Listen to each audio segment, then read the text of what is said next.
साथीहरू आज चाहिँ दिन अलिअलि धुमियो जस्तो भएको छ किनभने हामी चिसो खान भेटेटार जाने सल्लाह गरेका छौँ त्यही भएर पनि होला अनि हेर्न पानी परेर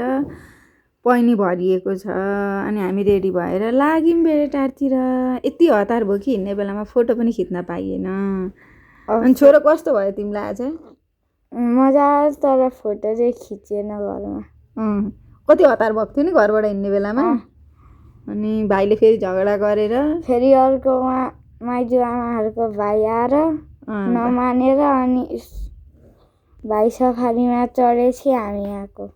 अनि हेर न मन्दिर पनि कटियो भाइ कस्तो बाटोमा फुलै फुल फुलेको रहेछ नि यो चाहिँ कसले रोप्यो यो बाटो बनाउने अङ्कलहरूले रोप्नु भएको हो कि कस्तो राम्रो देखेको थियो नि सानो धरान आइसक्यो धरान आइपुग्यो कति बस लाग्छ नयाँ अझै लाग्छ नि 2 घन्टा जति हामीलाई कति घन्टा लागेको थियो भन त खोइ याद छैन बिर्स्यौ अनि कस्तो राम्रो है धरान हेर न क्लक टावर आउन आँट्यो क्लक टावर तिमीलाई क्लक टावर चढेको छौ कि छैन उचेर छैन चढ्न मन छ कि छैन अब छ कन्फ्युज भयो अनि धरान बजार कत्रो ठुलो रहेछ नि ठुलो छ ठुलो त बजार त भइहाल्छ ठुलो त ठुलै थियो आज पुरै ठुलो हेरियो न भ्यू हेरियो तिमीलाई यो बजारहरू चाहिँ कस्तो रमाइलो लाग्छ कि हिमाल पहाड भए ठाउँ रमाइलो लाग्छ हौ छोरो त दुइटै ठाउँ यी हामी लाग्यौँ अब पहाडतिर 0 पोइन्ट 0 पोइन्टबाट पहाडतिर लाग्यौँ नि हामी कहाँ हिँडेको अरे छोरो भेटेटार तिमीलाई सबैभन्दा ठुलो केमा एक्साइटेड छौ दादा भेट्न होइन दादासँग भेटेपछि त तिमी ह्याप्पी हो नि त अनि हेर त कस्तो रमाइलो भएको थियो अनि आधी बाटो पुगेपछि के भयो हाम्रो हालत पानीले के गर्यो गाडीमा पछाडि त निदायो त हौ पुरै निदाएको चाहिँ छुइनँ कस्तो राम्रो देखिदिएको नि पानीले भिजेर तर तिमीले पनि राम्रो भ्यू खिचिएको थियौ है त्यो पानीले भिजेको भ्यू झन् कस्तो राम्रो देखिएको थियो नि बाटो तर पानी परेर पुगेपछि चाहिँ डिस्टर्ब गरौँ नि त धेरै हामी भेटेटार पनि पुगिसक्यौँ हामी ओर्लेको गाडी अब हामी गाडीलाई बाई बाई गर्छौँ हेर त गाडी पनि जान्छ हामीलाई छोडेर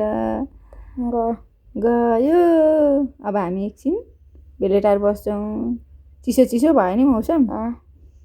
आज फेरि हामी हिँडेकै दिन घरतिर पनि पानी पर्न आँटेको थियो हामी गर्मीबाट चिसोमा आएको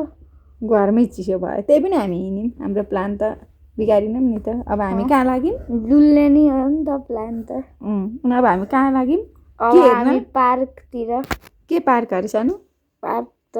थाहा छैन अब जुन पुगिन्छ त्यही शङ्ख पार्क गएका थियौँ होइन शङ्खभित्र चाहिँ के थियो सानो मैले त हेर्नु मन्दिर थियो ए हामी शङ्ख पार्क पुग्यौँ अस्ति जाँदा त मन्दिर थियो अहिले चाहिँ के छ थाहा छैन अहिले नि त्यही मन्दिरै छ होला अनि अब हामी कहाँ लाग्यौँ अब हामी पिङडाँडा तिमीलाई रमाइलो लागेन लाग्यो अनि हामी एकछिन हेऱ्यौँ अनि फेरि दादाहरू आउन्जेल हामी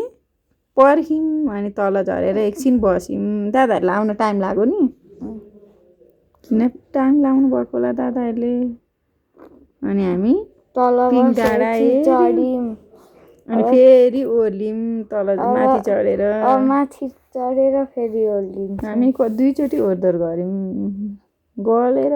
तिम्रो खुट्टा गलेन हौ तल र माथि दादाहरू पनि आइपुग्नु भयो 3 चोटि गर्नुपर्छ कस्तो हुस्से लागिरहेको थियो नि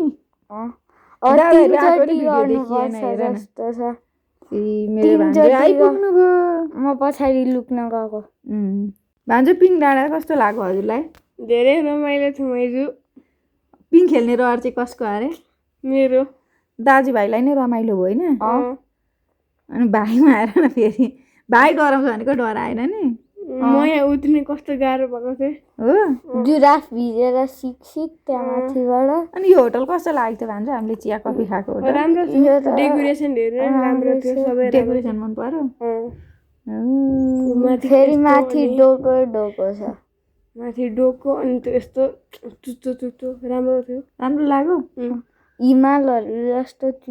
सबै हजुर चाहिँ बाहिर छोडेर गइहाल्नु भयो हामीलाई म त भाइसँग बसेँ अनि हामी कहाँ आइपुग्यौँ फेरि अब होटल अर्को हो अनि त हामी के खाने भनेर सल्लाह गर्दैछौँ बान्जुले के मगाउनु भयो मैले मोमो र ग्रिल चिकन मोमो र ग्रिल चिकन सानुले डोमेस्टिक कस्तो राम्रो देखेको थियो कस्तो मिठो छ त्यो अनि त्यसपछि हामी गफ गर्दै ड्रम चिकन राति आएन भयो। त्यो हो ड्रम भाइले चाहिँ फेरि के छोडेन पिङ आज पिङ नछोडेर हैरान लायो गुड नाइट सुत्नाइम गुड नाइट